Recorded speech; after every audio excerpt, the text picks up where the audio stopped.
Welcome to OISE, and for many of you, welcome to your first time in graduate school. We are really excited that you chose us and that we get to have you in our higher education program. So one of the things you always have to know about OISE is that it's very decentralized. So you will meet me as probably your first professor, but there are a lot of amazing people who are also here to help you and have answers to many of the logistical questions. And so today I've invited Brandon Wells. And Brandon, what is your exact position and what department are we part of? So my position is I'm the Academic Programs Coordinator in the Department of Leadership, Higher and Adult Education within the faculty of OISE. Okay, so OISE is the education faculty. We are one department, LHAE in that. And then these students that this video is for are actually part of one small program called higher education. So if they have a question about the biggest thing that usually starts them off is like, did my feeds get to the right place? And am I registered for the right classes? Who are they talking to? So in my opinion, I think students should feel that they can reach out to our office for any questions or concerns they may have as the first point of contact. And we'll be happy to either answer your question or forward your message and connect you with a different office which can assist you with any kind of issue that comes up. Omar is the LHAE Master's Student Liaison Officer. So he is your primary point of contact. He has access through lhae.masters@utoronto.ca. I myself, I'm an alumni of this program. We have other staff members who are also doing their studies part-time right now in the higher ed program. So we really understand kind of what you're going through and how confusing it can all be, especially when joining the program. But I just want you to view our office as the first point of contact for any sort of questions or concerns you may have. I know that students also have other access to resources across U of T, like they're part of School of Graduate Studies. Then there's something called the Rose Office. Tell us about those. Correct. Yeah. So the Rose Office stands for the Registrar's Office and Student Experience. And they are the Registrar's Office within OISE. So they deal with a lot of issues related to registration and anything kind of associated with that. If you are confused again about whether or not you should reach out to them or our office, please feel free to reach out to us and we can connect you with them if necessary. There's also the School of Graduate Studies, which is in addition to Rose, is also another registrar's office, but it is more centralized at the University of Toronto. And they deal with more high level kind of concerns such as academic appeals and anything related to that as well. Awesome. That's great. So most students won't actually connect as much with School of Graduate Studies. But one thing it's nice to know is that you are part of the School of Graduate Studies, which means you actually have access to any courses across U of T for your electives. So if there's a course in education of physical education, or I've had students take things in anthropology or in women's studies, look at those courses. If that's something you want to do, you are part of U of T. So feel free to look for your electives outside of our program. And then one of the things I get asked a lot by students is part-time or full-time status. What does it mean to be part-time and what does it mean to be full-time? So in terms of full-time, it means you're fully participating in your degree studies at that moment, whereas part-time is you're capped at one course as opposed to multiple. But again, the status full-time versus part-time is not entirely contingent on the number of courses you are currently enrolled in. There are limits to the amount of courses part-time students can take and also full-time students. However, just please be aware, like it's not entirely dictated by the amount of courses you're taking. It's more so the status as it appears on ACORN. So please just be mindful of that kind of when navigating things. And the registrar's office of Rose, they could be the best point of contact for any concerns related to part-time versus full-time statuses. And quite a few of our students who are part-time change their status to full-time in the summer, meaning you pay a little bit more fees, but you can take extra courses and kind of double up on those compressed courses. So that's something to watch for in around February or March. Consider going full-time in the summer. For eligibility, sorry to interrupt, but for eligibility related to transferring from part-time to full-time, please consult Rose, the registrar's office, because they are the experts in registration. So we want to defer kind of all questions related to registration statuses to their office.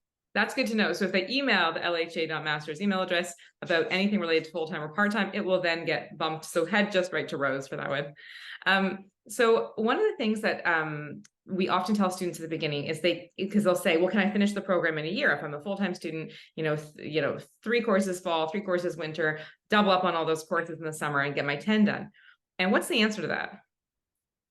So our program length is 4 sessions. So it typically spans fall, winter, summer, and then the subsequent fall term. Yeah. If you finish early, you have to pay the entire amount anyways.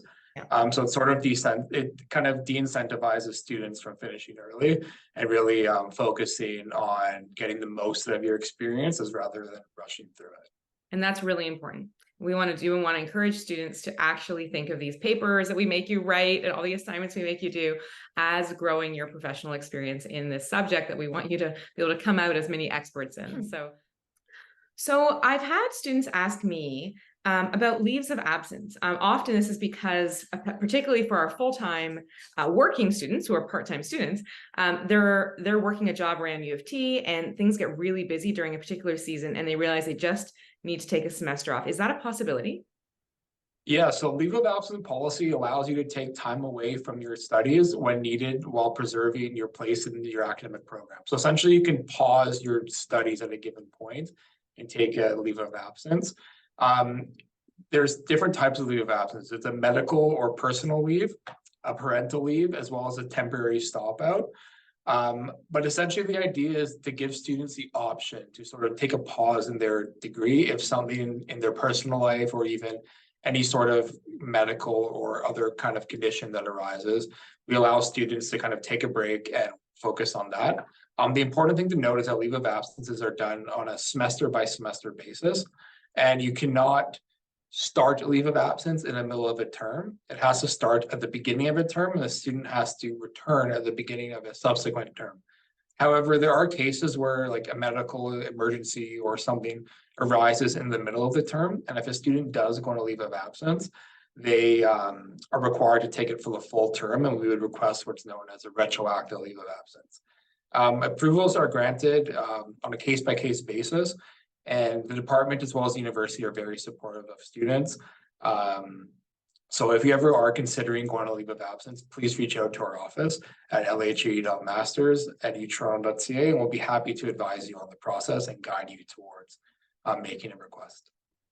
That's really helpful. Thank you for that. I really like this idea of letting students know that ahead of time, so they don't feel like they got through this semester where they were having a crisis, not knowing that they didn't have to. I always say we're here offering degrees. So if your life acts up, you do life first, and we'll be here when it all calms down again. Yeah, the university's been around for almost 200 years. We'll probably still be here. I mean, when you come back, most likely at least. Hey, we survived the pandemic, right? So there you go. So Brandon, for many of our students who are working full-time, they're looking for points of contact with the department. Can you let us know a little bit about how they can reach out to you guys, maybe some way more personal than email, and then what options there are for ongoing professional development throughout the semester? Yes, thank you for bringing that up. So we recognize that a lot of our MEd students and even PhD and Masters of Arts students work full time. So they're not able to come onto campus during the day because they're busy with work. So we will have a staff member work late for one night a week just to sort of provide in-person drop-in advising for any student who is interested. The date will rotate throughout the semester to accommodate student schedules, and we'll be providing more information on that closer to orientation. So we want you to kind of feel like you can come into our office even if you're not able to during the day. And in general, our staff, we work in person Tuesdays, Wednesdays, and Thursdays. This is as of 2023. This may change in the future, but for now, we're in on Tuesdays, Wednesdays, and Thursdays. And you can feel free to drop by and talk to us about any questions you have related to your program, or you could schedule a meeting with us virtually or in person. We're open to that as well.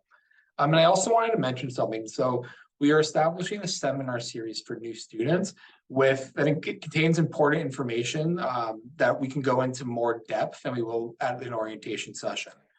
So Brandon, as we wrap this up, and we're going to wish all the students who are watching this all the best with their first semester, can you help us to understand where the information is? Like if they need to know when your office hours are, if they need to know when this academic communication workshop is happening, like where are the resources that they can find? So we have quite a few resources available to students. We have a weekly bulletin that is sent out to the entire LHAE community, which includes information on various award opportunities that are available, different events happening, research breakthroughs within our department, and kind of everything that just spotlights our department. We also have a bi-weekly newsletter for incoming students, where we send information that is pertinent to new students that you'll all be really interested in kind of wanting to hear more about, included in that newsletter as well. In addition, we have a student handbook on our website with kind of, it goes in more detail and sort of everything related to a degree program, requirements, and anything a student could be interested in will be in that handbook. And we are also working on updating our website to include program requirements and sort of everything, and sort of program timelines and everything that students kind of need to know to finish your degree. So thank you, Brendan. This has been really, really helpful. I think our students now know where they can head for all the information they need.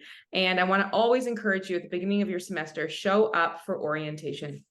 I understand that some of you are maxed out with meetings because of work, so turn your brain off for those parts, but do come and meet us all. We are here for you, and we're really excited to start this learning journey. Have an awesome— Thank you. It's nice to meet you all. Please feel free to drop by anytime. I'm located on the 6th floor. Our entire team is located on the 6th floor of the OISE building. Please come by and say hello once you join.